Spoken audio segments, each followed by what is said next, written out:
E para ampliar esse assunto de altíssima relevância para o agronegócio brasileiro, a gente reúne agora dois craques, especialistas em economia mundial, Carlo Barbieri, direto da Flórida, nos Estados Unidos, e o comentarista do Canal Rural, Miguel Daoud. Carlo, eu começo te perguntando qual é o sinal que a China está dando para o Brasil e principalmente para os principais exportadores de produtos agropecuários.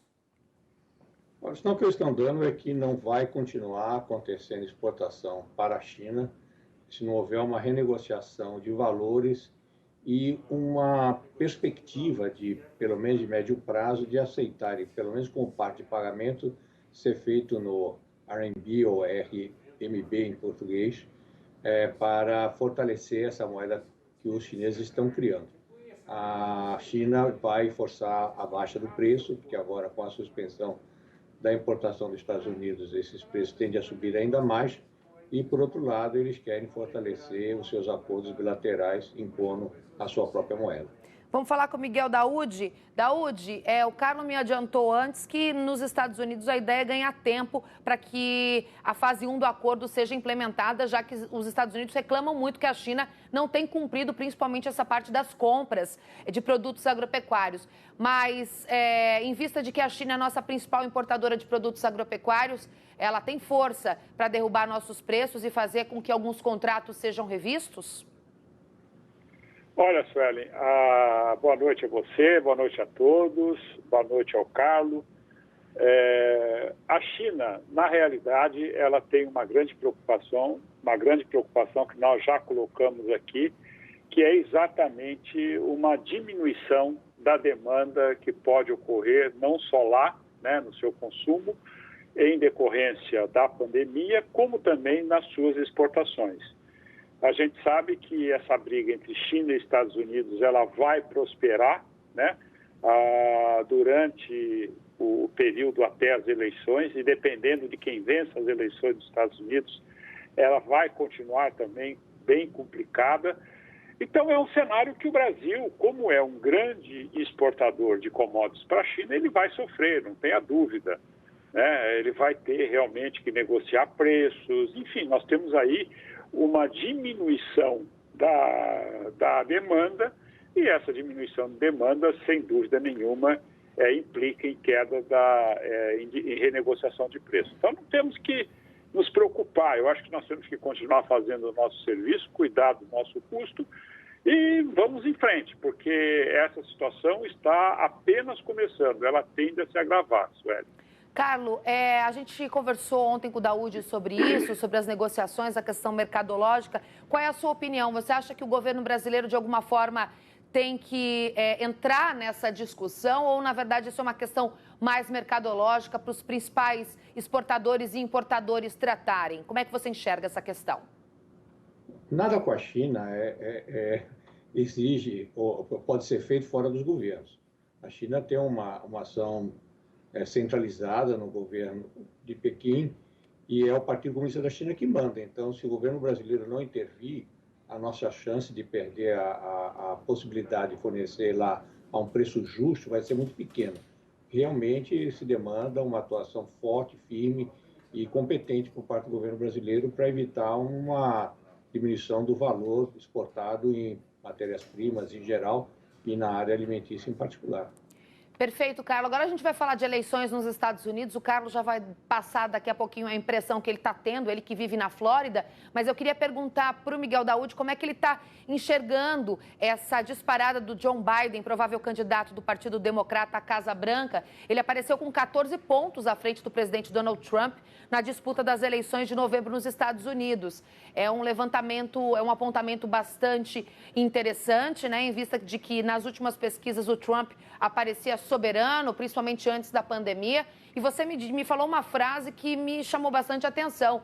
A retomada da economia mundial depende exclusivamente dessa recuperação nos Estados Unidos, né? Não tenha dúvida. Os Estados Unidos hoje é o maior play do mercado mundial. A moeda, o dólar, é a moeda que é americana e é utilizada na formação dos preços das principais commodities. Então, não tenha dúvida, a situação dos Estados Unidos com relação à eleição Tem um estudo divulgado pela revista The Economist que mostra que o Joe Biden seguramente será o novo presidente dos Estados Unidos, né? E a gente sabe que a posição dos democratas em relação à China, ela é bem mais forte, contrária, né, à China do que o que Trump está fazendo. Trump está tentando arrumar um inimigo comum ao povo americano para melhorar a sua imagem. Só que isso não vai acontecer, porque hoje mesmo a gente viu o aumento significativo do caso da Covid nos Estados Unidos, e isso vai realmente acabar complicando. Então, esse cenário de China e Estados Unidos, ela coloca, sim, num risco maior a recuperação da economia americana. Ô, Suelen, depois, se você me permitir, eu queria fazer uma pergunta para o Carlos, mas segue aí o teu esquema. Agora mesmo. Inclusive, a nossa equipe ela é tão alinhada que a gente já se preparou. A gente sabia que você ia querer fazer uma pergunta para o Carlos, porque você não perde uma oportunidade. Daúde, o Carlos está te escutando e os dois estão aparecendo aqui para o nosso público. Pode fazer a pergunta. Ô, Carlos, a gente sabe que o Banco Central americano está comprando bonds em empresas e se fala em comprar também ações. Você acha que vai chegar ao ponto de comprar ações para segurar a economia mundial? Segurar a economia americana, evidentemente, com respaldo, com reflexo na economia mundial. Esse ponto é importante, a meu ver, para a sustentação dos mercados em relação à crise que tem aí pela frente. Olha, eu tenho convicção de que, se for necessário... Eu não estou ouvindo a resposta, Suelen. A gente já abre para você, Daúde. Carlos, por gentileza, pode continuar.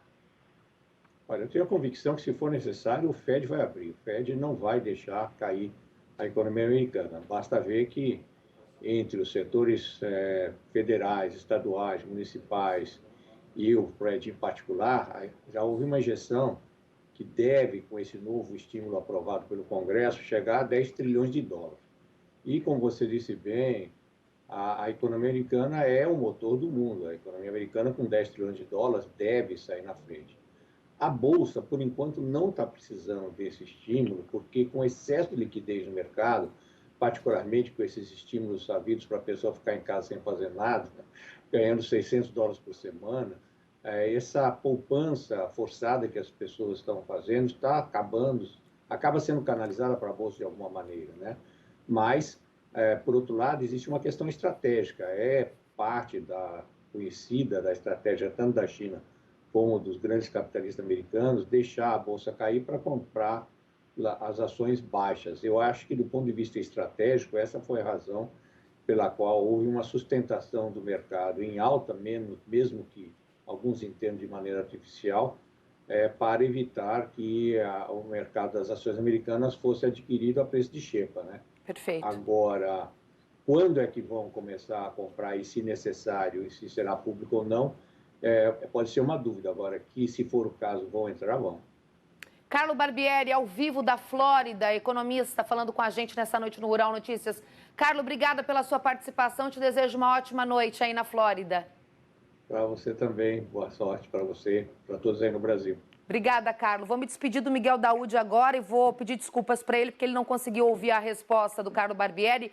Disse que para o Trump conseguir levar essas eleições, ele precisa não só sustentar a economia, mas restabelecer os postos de trabalho que foram perdidos, né? É isso que é o motor, o que dá motricidade para a economia americana. Aproveito para me despedir de você também, Daúde. Você tem 30 segundos.